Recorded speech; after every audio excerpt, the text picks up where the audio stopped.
maa ngi leen di dalal donc di leen souhaiter vraiment la bienvenue au niveau de Sordaga au niveau du poste de santé de Sordaga mu nekk vraiment contenté.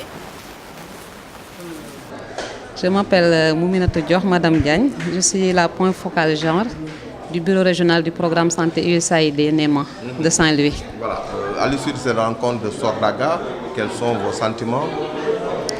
À l'issue de cette rencontre, il s'agissait d'une séance de dialogue. Mes sentiments sont des sentiments de satisfaction.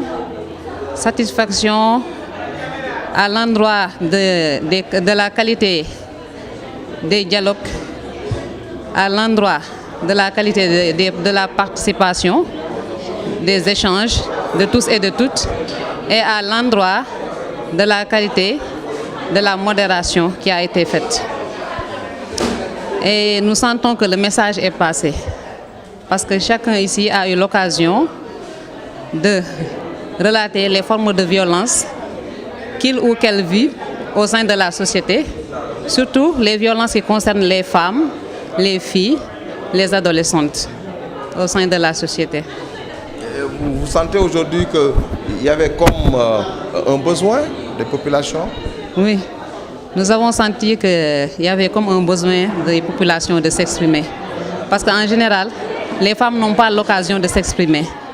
Simplement parce qu'il y a le poids de la société, il y a le poids de la religion et il y a le poids du kersa, comme on le dit en Wolof, et du diom, qui les pousse à se taire dans la violence, dans toutes les formes de violence qu'elles vivent.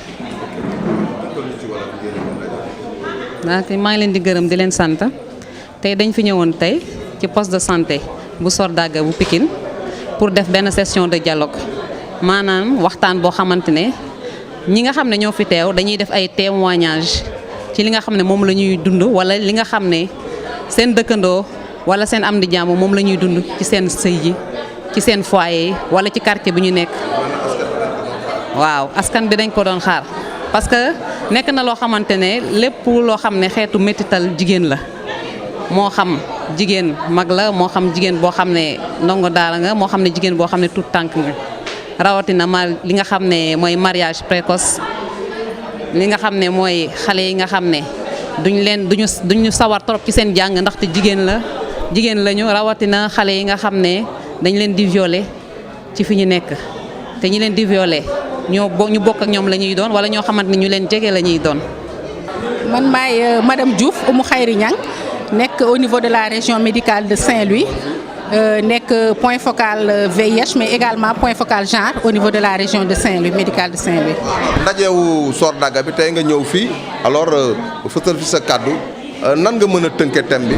voilà donc may wax ne rek dama ñëw tey fekkee ndaje bi au nom du médecin chef de la région le docteur Seynabou Ndiaye waxoon ma ñëw assister tey rencontre bi au niveau de Sordaga bi nga xam ne tey ji programme NEMA ànd ak le district de Saint-Louis et également la région médicale doon def ndaje bi nga xam ne genre session de dialogue la entre les leaders en tout cas qui sont ñi nga xam ne ñoo nekk tey ji ci gox bi doon waxtaan ci wàllu violence yi nga xam ne métitat yi nga xam ne dañ koy teg jigéen di ko teg aussi jigéen ñu tout tànk yi donc bu ñu nee femme ak fille. voilà donc dafa nekk li nga xam ne dafa dañ koy gis bés bu nekk parce que bu ñu nee violence toujours dañuy wax violence physique mooy jëm ci wàllu yaram par exemple physique des fois ñu ne violence économique mooy koom-koom dem ci violence sexuelle jëm ci wàllu sëy ak yooyu donc ñuy seetlu ne nag violence yëpp boo ko xoolee toujours dafay am jeexital ci wàllu santé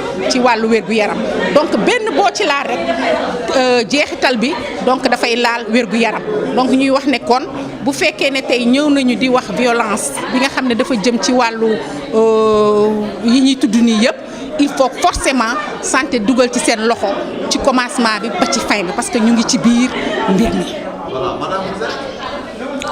Je suis madame Diouf Oumou Khayri Niang. Je suis le point focal genre au niveau de la région médicale de Saint-Louis. Vous avez représenté la région médicale à l'occasion de cette rencontre organisée ici à Sordaga. Alors, quelles sont vos premières impressions? Voilà, merci beaucoup. Moi, je suis là en tout cas pour représenter le médecin-chef de la région de Saint-Louis à cet événement.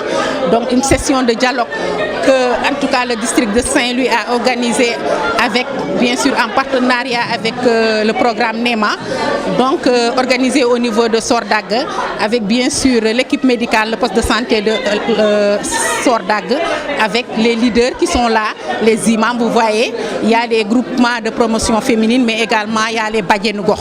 Donc une session de dialogue qui nous permet de communiquer directement avec en tout cas les personnes qui sont au niveau des familles, qui vivent tous les jours ces genres de violence. Donc c'est l'occasion de recueillir leurs avis, leurs sentiments et trouver ensemble des solutions pour en tout cas régler de façon vraiment définitive et concrète ces violences basées sur le genre. Vous êtes aussi revenu sur les conséquences de ces actes pernicieux, n'est-ce pas? Et effectivement, quand on parle de violences faites aux femmes et aux filles, en rapport avec la santé, moi je pense d'emblée en tant que sage-femme, en tout cas aux grossesses précoces, aux accouchements difficiles et les conséquences qui sont liées à ces types de violences sexuelles faites en tout cas aux femmes. Donc vous voyez, c'est des accouchements difficiles, c'est des fistules vésico-vaginales qu'on enregistre, également la mortalité maternelle, la mortalité néonatale et tout ce qui s'ensuit. Vous voyez. Donc si on veut vraiment lutter contre cette mortalité maternelle, contre cette mortalité néonatale et infantile, bien sûr, il faudrait forcément qu'on prenne en compte cette dimension genre, cette dimension violence basée sur le genre. Maï Koumba Sow, père éducatrice ci centre de la reproduction. tey da nga ñëwoon bokk ci ndaje bi tey ci Sordague alors da nga gis ni amoon na njëriñ. am na njëriñ torop parce que au moins jëlee nañ fi yoo xamante ne ni yokk na suñu xam-xam pour ci li nga xamante ne mooy dañuy violenter xale jigéen yi dañuy violenter tamit femmes yi nga xamante ne dañuy nekk seen biir kër yi di sëy waaw. nga xamante ne bu ñu génnee dinañ mën a jàllale information bi dinañ mën a jàllale xam-xam bi ci biti ñoo xamante ne dégguñu ko woon ñu gën ko dégg ñu dolliwaat leen ci loolu ba nu gën ci am xam-xam bu bari. kon daal baax na. waaw ça va. yéen nan ngeen di yëgee thème bi tey nan ngeen koy yéen jigéen ñi. dañuy gis ñoo xamante ne dañ koy dund te duñ ci mën dara dañuy teg ay bët ñu bari ñoo xamante ne dañuy dund à chaque fois dañ koy gis lu bari ñu koy dund ci suñu quartier yi suñu biir kër yi jigéen ñi sëy tamit dañuy dund lu mel noonu.